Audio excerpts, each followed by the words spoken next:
million in contributions, 4 trips to the Bahamas, and all expenses paid stays at resort hotels. Following the scandal, the industry saw sweeping regulatory changes that was launched by then President George H.W. Bush.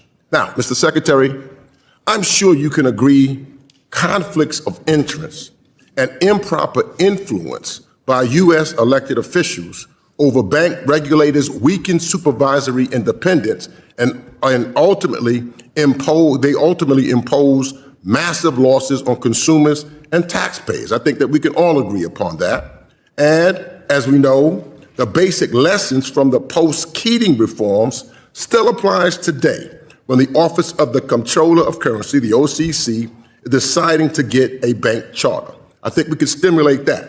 Now, Mr. Bessent, as our nation's treasurer, I'm sure you also know that a foreign-linked investment firm tied to the United Arab Emirates government quietly bought about half of the Trump family's crypto company, World Liberty Financial. And at the very same time, the President of the United States was dealing with that country on foreign policy. Now, Eric Trump, the president's son and co-founder of World Liberty Financial, said, and I quote, "I'm not going to get into who the investors are, but I've got some pretty meaningful investors," end of quote. Lack of transparency. And it didn't end there. When Trump fans bought the tokens, they thought they were getting the deal of a century. But what they didn't know was that only Trump and his sons had the sole power to decide who can sell the token and when. Today, the price of the token has fallen over 50%, and the Trump fans who bought the token are now begging to get out. Now, I'm not making this up. I'm not making this up. You can see it for yourself on the World Liberty Financial Discussion Forum. Yeah, yourself, Mr. Secretary. So this is no longer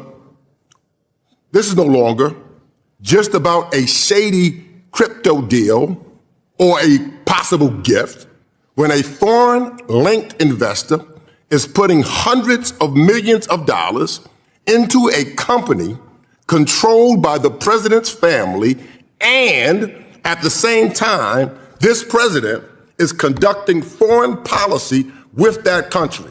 You know what that creates? It creates a national security concern. So, I'm not going to ask much of you, Mr. Secretary.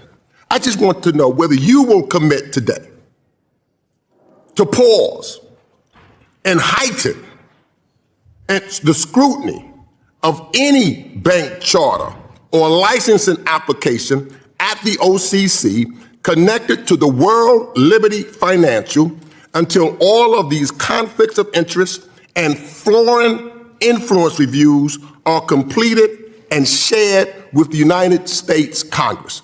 All I need to know is, will you halt it and do a complete investigation and scrutiny of this licensing application? All you have to ask is yes or no. No, Congressman.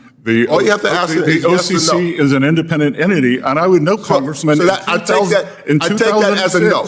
You traveled to Venezuela I take that as a no. On behalf of your donors, on behalf of your donors. You do not want to answer that question. I take that as a no. For a $7 billion. I'm asking you to do your responsibility as Secretary of the Treasury. Into a Venezuelan. You do not. Mr. Meeks, time has expired. You cannot erase what you did in 2006. He's the one that went past your time, Mr. Chairman. No, he did not answer my question, and he wouldn't pass the time. He had 6 seconds left to try to answer your question, and it was a yes or no. It was a yes or no answer. I asked him, will he? No, was yes or no? Recognizes the gentleman.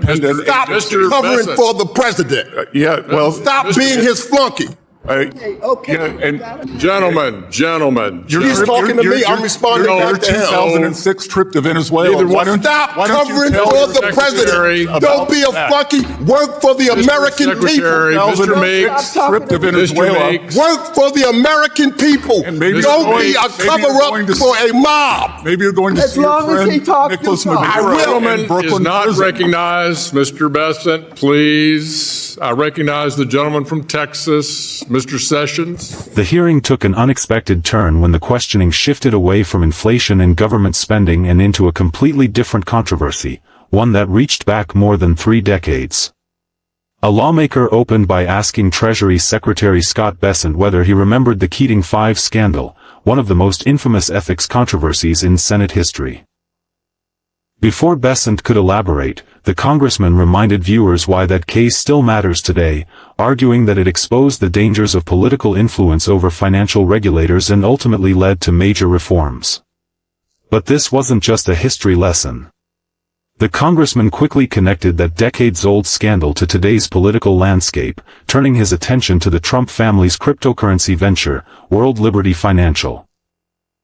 He argued that reports of major investments from foreign-linked entities, combined with the administration's foreign policy dealings, raised serious questions about transparency and potential conflicts of interest.